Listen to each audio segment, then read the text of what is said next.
শোন, মহিলা পক্ষ দেখতে আসবে, তোরা কোনো কথা কবি না, তোরা খালি চোখের ইশারা দিবি, যা কহার আমি কহবো, বুঝতে পেরেছিস? ঠিক আছে।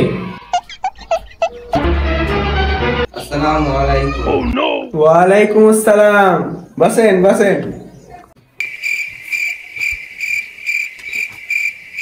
বিহাই বর কি লাই? হয় বিহাই, বরিল্লে। কি খবর বেটা, তোমরা ভালো আছো? হয় হয় বিহাই, ওরা ভালো আছে। কিরে তোরা ভালো নাস? তোমরা কি বিয়া করতে রাজি? হয় হয় বিহাই, ওরা বিয়া করতে রাজি। কিরে তোরা বিয়া করতে রাজি লস? পুছ করছি বরকে, উত্তর দিছে বিহাই, কিছু তো গন্ডগোল আছে। তোমার চুলালা কত সুন্দর জি। তুই এটা নিয়ে নিলে আরো ঠান্ডা লাগতো। এটা ওটা করে অনুমান করলি, এলে আমি টুক করে হাঁটি।